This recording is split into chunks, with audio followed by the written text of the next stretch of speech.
Aleluias. Graça e paz do Senhor a todos, amém? É bom estar de volta, como eu disse o pastor Setolin, né? Vamos tirar o pé da terra, vou voltar para o céu. As férias acabaram, pelo menos para mim. Para alguns ainda estão começando, amém?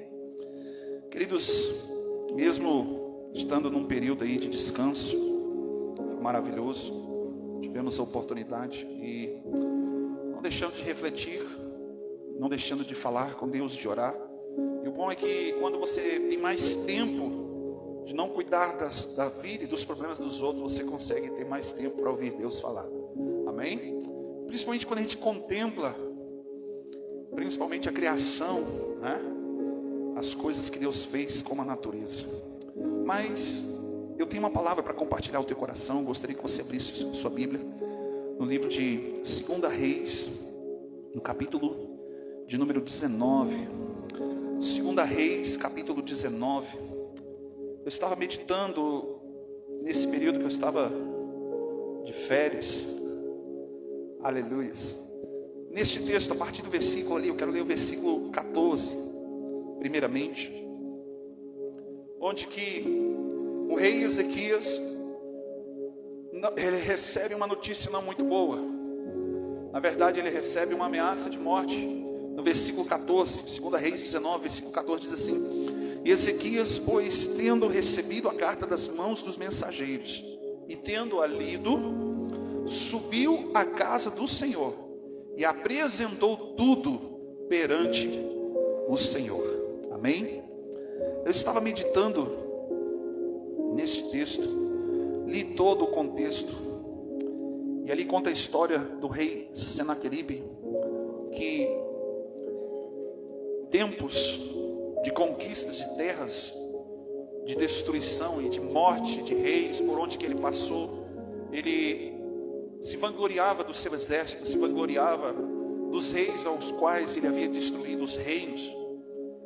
E chegou um tempo onde que ele pergunta para os seus colegas, seus amigos ali, ele pergunta: existe algum reino ainda que nós não venhamos ter conquistado? E alguém diz assim: olha, há o reino de Israel, cujo o Deus deles é com eles, ninguém pode contra eles. E ali naquele momento, quando o rei Senaqueribe descobre, não que um rei de Israel, o rei Ezequias era poderoso, mas que havia um Deus todo-poderoso, a Bíblia diz que ele se ofende, ele intenta no seu coração então destruir, mas ele dá uma oportunidade. Ele manda uma carta para o rei Ezequias, dizendo para ele que se ele não se rendesse, se ele não se sujeitasse, ou se não se tornasse servo, escravo, ele iria passar, como a gente diz na nossa linguagem hoje, como um rolo compressor sobre aquela nação. E quando os mensageiros enviam essa mensagem, que o rei Ezequias, nós lemos aqui no versículo 14, quando ele recebeu essa mensagem, ele leu, a primeira coisa que ele fez foi ir para a casa do Senhor e apresentar tudo isso diante do Senhor. Ali o Senhor começou a falar algumas coisas comigo, porque no versículo 14, nós aprendemos algo muito importante, queridos, ao qual nós estamos vivendo uma época, ao qual o tema que eu quero ministrar nessa noite sobre o teu coração é de como lidar com as ofensas. Fala para o seu irmão assim: como você lida com as ofensas? Como você lida com as más notícias? Com as afrontas que se levantam contra a sua vida, contra o seu casamento, a sua família, seu ministério, a sua igreja. E ali eu aprendi uma coisa com o posicionamento do rei Ezequias. Primeiro, ele não tomou para si a ofensa. Ele não carregou um fardo que não era dele. Até porque o rei Senaqueribe não se ofendeu com o próprio Ezequias, mas se ofendeu com o Deus de Israel. E nós estamos vivendo uma geração onde que tudo é uma ofensa. Todas as palavras, conteúdos, tudo que acontece, que passa na televisão, na rádio, na internet, as notícias, todas as pessoas muitas vezes não recebem com bons olhares para isso. Ao invés de nós recebermos uma notícia, o próprio rei Davi diz: eu não vou me atemorizar, eu não vou ter medo das más notícias, porque ele se posiciona de uma forma de quem sabe quem ele é. Você observa que quando o rei Davi recebeu uma notícia no campo de batalha, ele não foi lá para guerrear e batalhar, ele foi levar o alimento, o sustento para os seus irmãos que estavam na batalha contra os filisteus. E lá ele perguntou: como é que está a batalha? E aí veio a notícia para ele assim: os filisteus têm um gigante ali que ninguém pode com ele. Ninguém pode com ele. Faz alguns dias que ele está ali ameaçando, afrontando, chamando alguém para briga, e ninguém tem coragem. Fora o Golias que havia ali, havia mais 4 irmãos de Golias, que ele eram homens gigantes. Veja o posicionamento de Davi, ele não se ofende, porque essa ofensa não era contra a pessoa de Davi. Mas ele chega diante daquele gigante e ele diz: quem és tu, incircunciso, que ousa contra o exército do Deus vivo? Ele não estava falando do exército de Saul, ele estava falando do exército de Deus. Sabe, essa palavra de ofensa, que muitas vezes mexe com o nosso coração, mexe com a nossa emoção. Nós temos que, muitas vezes, como a pastora Fabiana diz assim, segura o Pedro, né? A gente quer falar, a gente quer dar uma resposta, a gente chega para Deus e diz: Deus, você não está vendo? Você ouviu o que fulano falou? A gente toma afrontas que não são nossas. E Deus começou a falar no meu coração que tem muita gente que se ofende com os propósitos que Deus colocou na sua vida. Elas se levantam para falar mal, falam contra, ficam até, como a gente diz assim, ficam dizendo, contando que você vai se arrebentar, que vai dar tudo errado. São palavras contrárias, palavras de derrotas e de destruição. Estas pessoas, quando elas começam a falar para você, qual é a posição que você toma? Tem gente que tem sangue no olho e vai lá e vai tirar essa história limpa. Como diz um ditado aqui no sul: o gaúcho não leva desaforo para casa. Não é assim? Vai lá e vai tomar satisfação. Mas o posicionamento deste rei é o que me surpreende, é o que traz um ensinamento. Que tem pessoas que se ofendem porque alguém fala sobre você, mas está se levantando contra quem te levantou, quem te posicionou, para quem Deus deu um chamado, para quem Deus deu uma missão. Este rei aqui não conta toda a oração. O versículo de número 20, o profeta Isaías, que era contemporâneo ali, antes mesmo que chegasse a notícia, Deus revela para o profeta a angústia do coração do rei Ezequias. Versículo 20 diz assim: então Isaías, filho de Amós, mandou dizer a Ezequias: assim diz o Senhor Deus de Israel: o que me pediste acerca de Senaqueribe, o rei da Síria, eu te ouvi. Esta é a palavra do Senhor que falou a respeito dele. A virgem, a filha de Sião, te despreza e te escarnece. A filha de Jerusalém maneia com a cabeça por detrás de ti. A quem afrontastes e blasfemastes? E contra quem alcançastes a tua voz e erguestes os teus olhos ao alto? Contra o Santo de Israel. Aqui nós conseguimos entender qual foi a oração do rei Ezequias. Quando o rei ele entrou na presença de Deus, quando ele entra na casa do Senhor, ele apresenta um coração que não estava levando para si, mas um coração que estava posicionado no chamado e no propósito ao qual Deus o chama, como rei, como um servo do Senhor. Ele diz para Deus: Deus, essa afronta não é para mim, essa afronta é com o Senhor. Tem gente que se levanta contra o propósito de Deus na tua vida, lançam palavras de derrota, de destruição. Tem gente que fala mal pelas tuas costas, apenas porque você está vivendo um propósito de Deus, um chamado de Deus. Pessoas muitas vezes que nem têm relacionamento com você, pessoas que olharam para você um dia e te interpretaram, te entenderam mal, por causa de uma palavra, de uma outra coisa que não estava dentro do seu contexto, mas ele estava dentro de um propósito. Ninguém gostava de João Batista. Os crentes da época olhavam para João Batista e diziam assim: esse cara é maluco, come gafanhoto. Os fariseus tinham um problema muito sério com João Batista, porque João Batista, ele não regrava aquilo que ele falava. Quando ele falava, abria sua boca, ele diz: assim diz o Senhor. Quando ele expõe o pecado do rei, ele não tinha medo, ele sabia de quais seriam as consequências. Mas se levantar contra um homem e uma mulher de Deus que está caminhando num propósito, está caminhando em obediência, fala para o seu irmão assim: caminhe em obediência. Quem se levanta contra você, se você caminhando em obediência, está se levantando contra o próprio Deus. Não fui eu que me chamei. Não foi você que se chamou. Acredito eu que sim. Mas se você entende que foi Deus que te chamou, querido, não se importe com o que vão falar de você. Não se importe com as acusações, os apontamentos. Se você está caminhando em obediência, caminhando em verdade, se apresente diante de Deus e diga: Deus, não foi contra mim, mas foi contra o Senhor esta ofensa. Como lidar com as ofensas então, pastor? Porque a gente muitas vezes se ofende com pessoas. Agora a pergunta mais profunda que eu quero te fazer nessa noite: você já se ofendeu com Deus? Aquele dia que você precisava de algo tão urgente, emergencial, e não aconteceu do jeito que você esperava.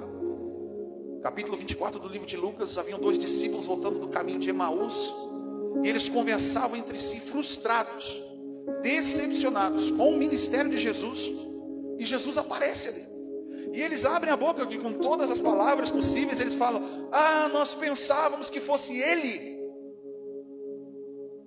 que libertaria Israel do jugo opressor de Roma, e hoje já é o 3º dia que ele morreu e que tudo isso aconteceu. Observe que a gente se frustra com Deus, sim ou não? Mas a pergunta é: Deus frustra alguém? Claro que não. E no fundo a gente vai acabar descobrindo que nós criamos muitas vezes uma ideia a respeito de Deus, ao qual, sem conhecimento, achamos que Ele vai fazer do jeito que a gente espera. Eu elaborei algumas coisas aqui sobre o que a Bíblia fala sobre ofensa, e depois nós vamos voltar aqui para esse texto. No livro de Mateus, capítulo 18, no versículo 21 e 22, se você quiser abrir a Bíblia ou não, ali a Bíblia ensina que nós devemos perdoar 70 vezes 7. Por quê? Porque perdão.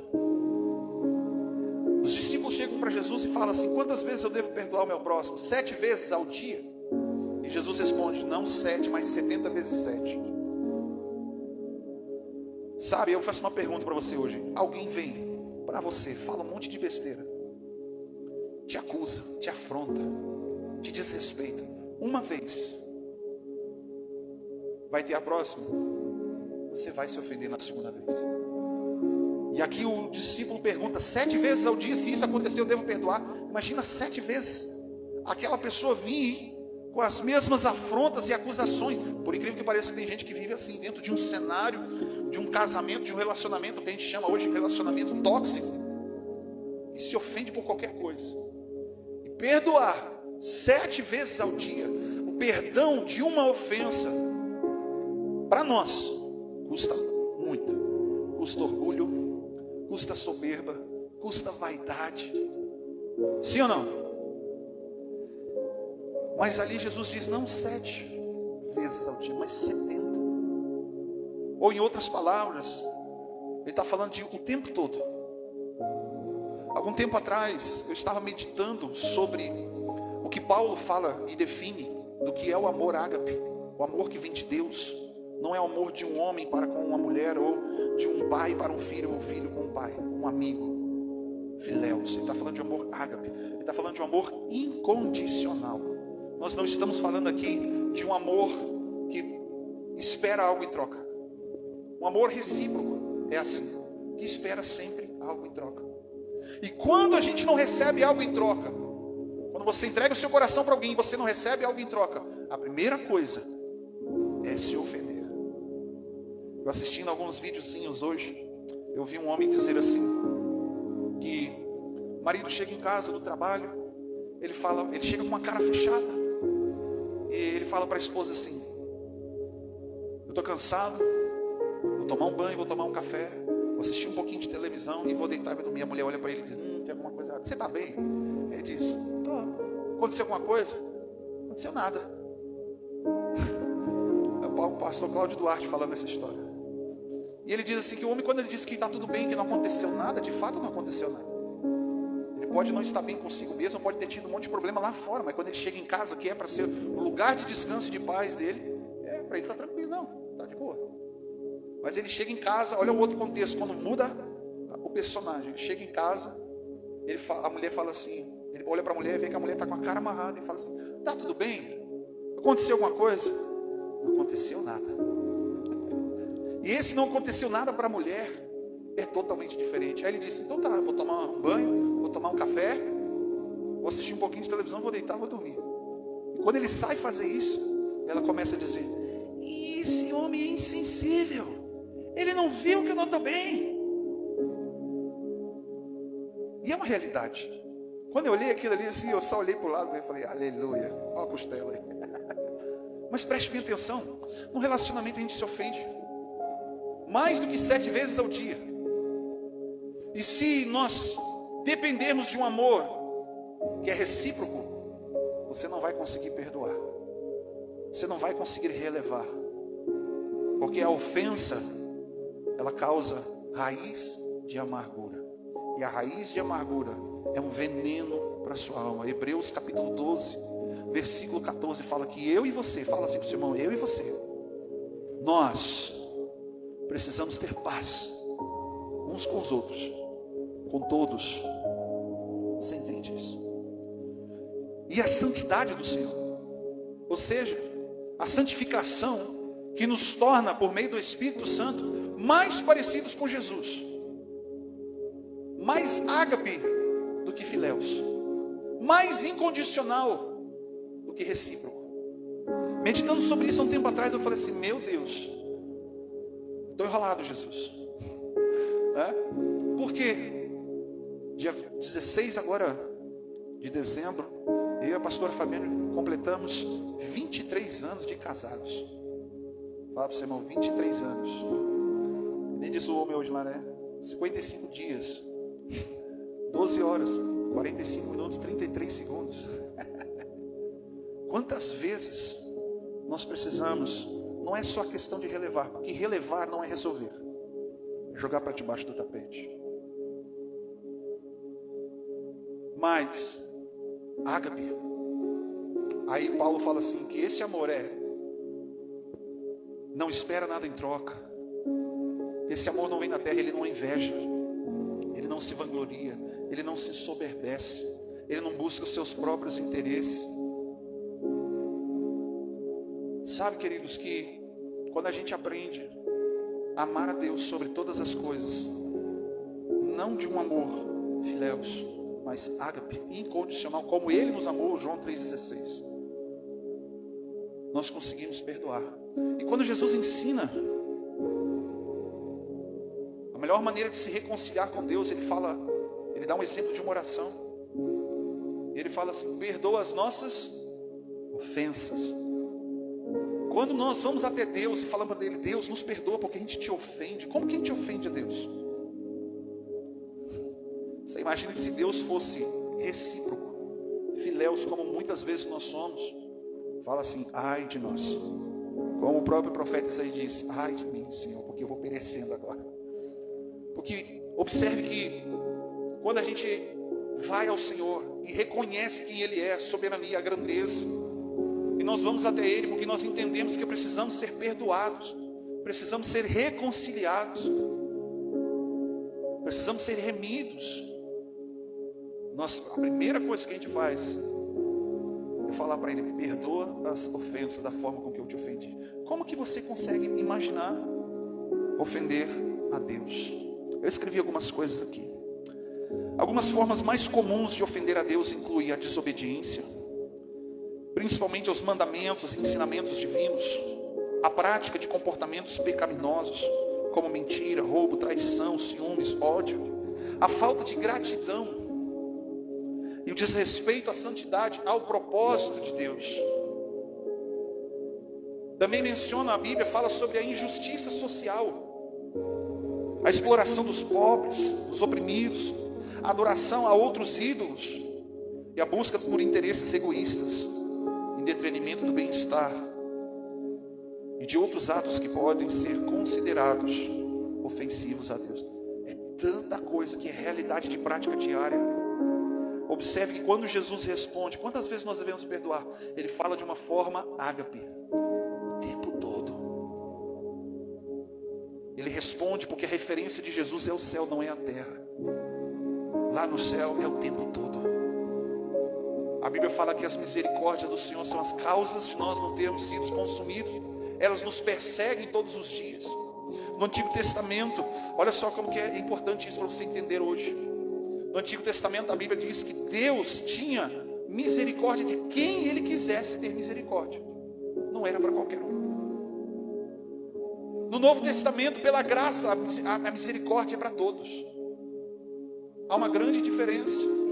Quando eu li aqui um trechinho que só fala assim de ingratidão, quantas vezes nós somos ingratos? Quantas vezes nós não nos apresentamos a Deus de todo o coração, quando a gente canta de qualquer maneira, de qualquer jeito, quando a gente cultua a Deus de qualquer jeito. Eu falo daquelas pessoas que caem de paraquedas no culto, né? Nós cantamos aqui no início do culto: Deus, nós preparamos lugar para que o Senhor possa reinar, onde que o homem sai de cena e só o Senhor pode brilhar na nossa vida. E esse é o problema da nossa geração. Nós estamos vivendo uma época em que o egocentrismo, a vaidade, é tudo eu, tudo para mim, está falando mais alto daquilo que nós devemos colocar como prioridade na nossa vida. Versículo 14, lá do livro de 2 Reis, fala assim: recebendo Ezequias a carta das mãos dos mensageiros e lendo-a, logo subiu à casa do Senhor e apresentou perante o Senhor e orou Ezequias perante o Senhor, dizendo ao Deus de Israel, que habitas entre os querubins: tu mesmo, só tu és Deus. Todos os reinos da terra tu fizeste, os céus e a terra tu fizeste. Inclina, Senhor, o teu ouvido e ouve. Abre, Senhor, os teus olhos e vê. Ouve as palavras de Senaqueribe, que ele enviou para afrontar o Deus vivo. Verdade é, Senhor, que os reis da Síria assolaram as nações da terra e lançaram os seus deuses ao fogo e destruíram, pois não eram deuses, mas obra das mãos dos homens, de madeira e de pedra.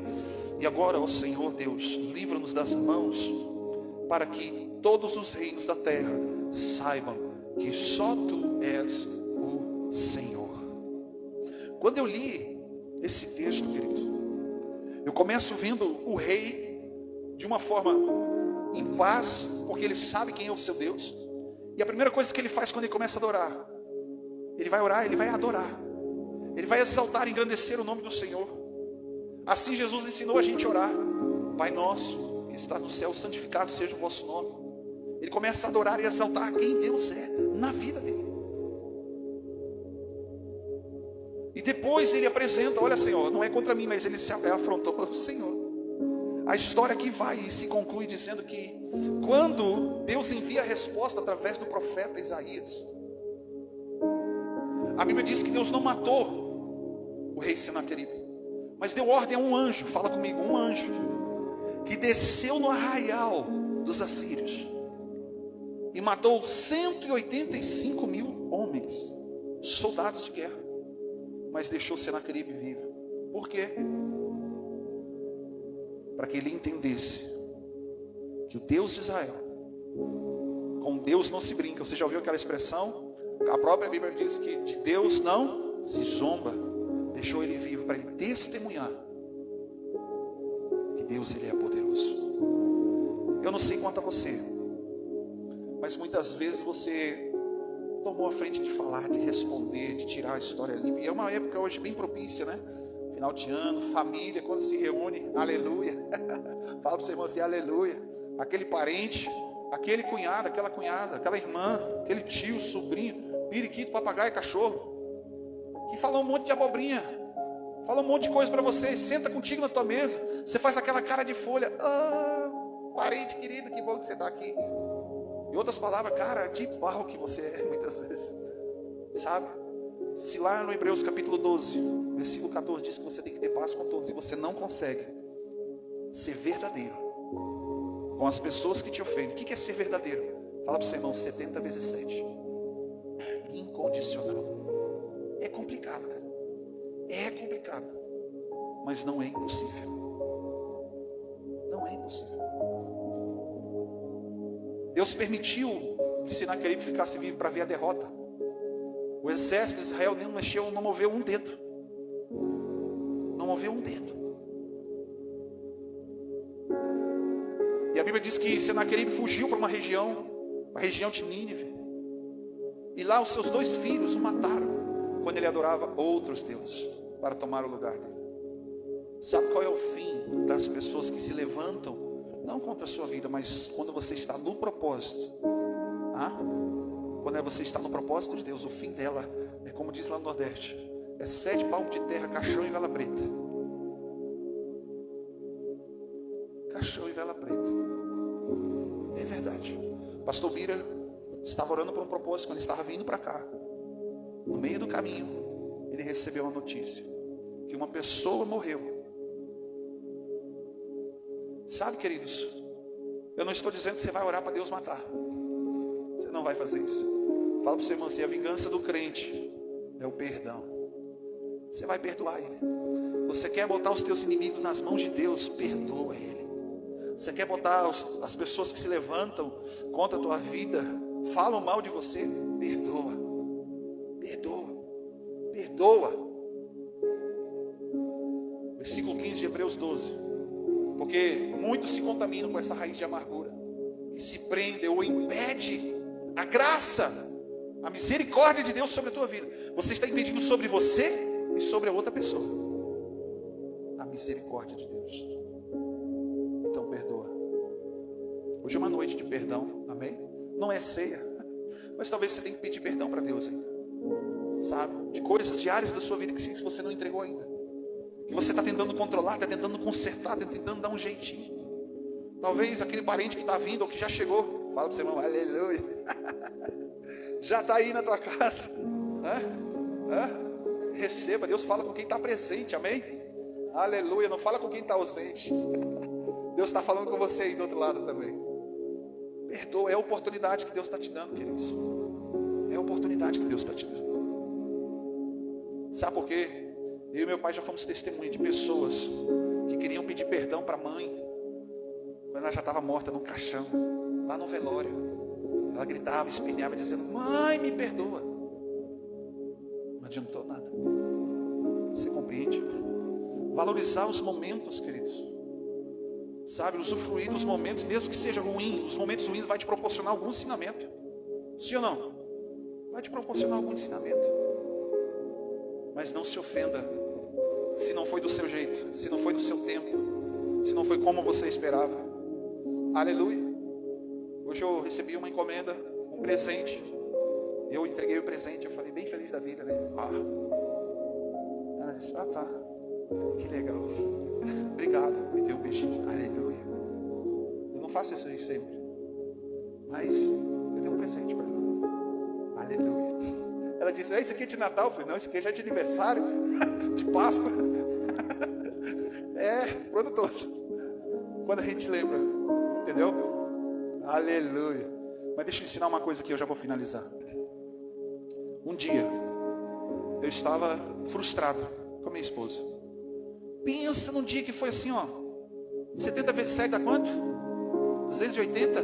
Sei lá quanto? 490. Isso, 490. Sabe, ela excedeu, acho que foi 70 vezes 490 no dia. Eu falei: misericórdia. Eu não falei: Deus queima ela, não, porque o negócio ia piorar, eu ia queimar junto. Sabe, eu fiquei quieto no meu canto. Eu falei: Jesus. E eu estava ali lutando, brigando comigo, querendo responder. Aí eu fui tomar um banho. E eu falei assim: Deus, como todo mundo faz, tu não está vendo? Você não está ouvindo? Como que essa mulher falou, fez isso, e falou, fez aquilo? Aí eu estava tomando banho, querido, e o Espírito Santo veio no meu coração e falou bem assim: você vai amá-la como eu pedi. Aí eu rebobinei a fita. Paulo diz assim: vós maridos amais a vossa esposa como Cristo amou a igreja e se entregou por ela. Quando ele falou se entregou por ela, eu me lembrei ágape, ou seja, incondicional. E o Espírito Santo diz: faça uma escolha. Ou você vai se frustrar sempre esperando algo em troca. Não é se conformar, mas escolha. Fala para o seu irmão: não é se conformar, mas escolha o amor incondicional. Eu aprendi uma coisa com meu primo esses dias. Ele falou um negócio assim: eu estou te dando um presente, não é porque você merece. Ele falou para mim: estou te dando um presente porque você é meu primo. Ele falou assim, tu dá um presente para tua esposa, não é porque ela merece, é porque ela é tua esposa. É incondicional. Sim ou não? E o Espírito Santo naquele dia falou no meu coração, faça uma escolha. Aí eu olhei para mim assim no reflexo do vidro e falei assim, aleluia, tá bom, Jesus. Fui lá de mansinho, esperei a fogueira baixar um pouco, para não se queimar mais. E estava tudo bem. Entende isso? Relacionamento não é fácil. O relacionamento pessoal às vezes é difícil, mas o interpessoal depende do relacionamento pessoal. Porque o relacionamento pessoal que você tem consigo mesmo, Deus faz parte disso. E a briga e a luta que você tem dentro de você, muitas vezes é a luta que você contende com Deus. Lembra de Jó? Lembra? Ele se questionava o tempo todo. Você não está vendo? Você não está ouvindo? Que isso, que aquilo? Compreende? Mas quando agora a palavra que Deus está liberando sobre você hoje, a ofensa, quando você se ofende, vai até o Senhor. Se prostre. 1 João capítulo 5 lá fala assim, que aquele que se humilha perante a mão poderosa do Senhor, ao seu tempo Ele te exalta. A humilhação faz parte, a ofensa não. Se humilhar para os propósitos e as coisas certas, que é diante do Senhor. E se Deus quiser te humilhar como Ele fez com Jó, quem é que pode escapar da mão dEle? Compreende? Quem é que está sendo humilhado por Deus? Levanta a mão aí. Seja grato por Deus, porque você não está sendo ainda humilhado, exposto. Porque tem gente que espera Deus pegar e botar em público, jogar no vento os teus problemas, as tuas ofensas. E aí o bicho pega. Que agora você tem que prestar conta não só diante dos céus, mas diante de todos. Compreende isso? Amém? Essa palavra eu queria deixar no seu coração nessa noite. Eu sei que talvez você esperaria uma palavra de final de ano, que o ano que vem vai ser um ano próspero, que isso, que aquilo, mas eu não posso deixar de falar aquilo que Deus está falando no meu coração. Sabe, eu tive um tempo aí, 10 dias pelo menos, para ouvir Deus falar, e contemplando a criação, a obra da natureza de Deus, Deus começou a falar essas coisas comigo. Entende? E eu lá no meu canto, aproveitando ao máximo, rindo, contando piada, mas aqui dentro Deus estava falando isso. Não se ofenda, não se ofenda, não se ofenda, não se ofenda. As pessoas não vão entender porque você está vivendo um propósito de Deus. Não é porque a tua vida dá certo que você está caminhando do seu jeito, é porque você está vivendo dentro do propósito de Deus. As pessoas podem até te invejar, podem falar mal, mas você está vivendo um propósito de Deus. Se você está vivendo uma caminhada de obediência dentro desse propósito, a ofensa não é sua, é para Deus. Você entende isso? Vamos colocar de pé. Amém? Nesse momento quero te dar a oportunidade de apresentar ao Senhor primeiro a tua vida, como Ele nos ensinou. Jesus nos ensinou: perdoa, Senhor, as nossas ofensas, aquilo que muitas vezes eu não compreendo, aquilo que eu fui muitas vezes até leviano de má fé, mas eu quero que o Senhor me perdoe. Eu quero que o Senhor derrame tua graça e tua bondade sobre mim. E se você nessa noite tem alguém que te ofendeu, que te machucou, te magoou, que levantou palavras de calúnia, de destruição e de derrota, primeiro libere essa pessoa hoje.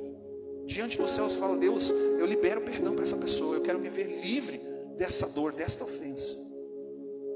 E se você tiver a oportunidade, vai até ela, leva uma testemunha. Olha o que Jesus falou: se teu irmão pecar contra você, vai até ele e peça perdão. Ali ele está dizendo, na cultura judaica, que você não sabe o quanto que você contribuiu do seu jeito de ser para que aquela pessoa pecasse contra você. Sabe? Vai até ela, peça perdão. Pai, nessa noite, em nome de Jesus Cristo, nós abrimos o nosso coração, entendendo, ó Pai, que o tempo todo o Senhor é bom, porque é da sua natureza, do seu caráter, Pai, nos amar incondicionalmente. Por isso, ó Deus, neste momento, te pedimos, ó Pai, perdão de nossos pecados, iniquidades, transgressões. Em nome de Jesus Cristo, Pai, também apresentamos diante de Ti as pessoas que se levantaram, ó Deus, contra o propósito do Senhor na nossa vida, que se levantaram com inveja, com ciúmes, com palavras de destruição e de derrota, com maldições que foram lançadas, Pai, nós cancelamos todas elas pelo poder que há no teu sangue. Nós vencemos não pela força do nosso braço, mas nós vencemos pelo sangue do Cordeiro. E nós queremos, Pai, te pedir, Deus, que o Senhor venha agir em nosso favor. Contende, Deus, com os que contendem com os teus filhos, com os que se levantam contra a tua obra. Que haja, Senhor, confusão no arraial do inimigo, em nome de Jesus Cristo, Pai. E que nós possamos, Senhor, meu Deus, meu Pai, entender, Pai, que não precisamos carregar uma ofensa que não foi contra nós, mas apresentamos, Senhor, diante de Ti todas estas causas nessa noite, em nome do Senhor Jesus Cristo. Amém.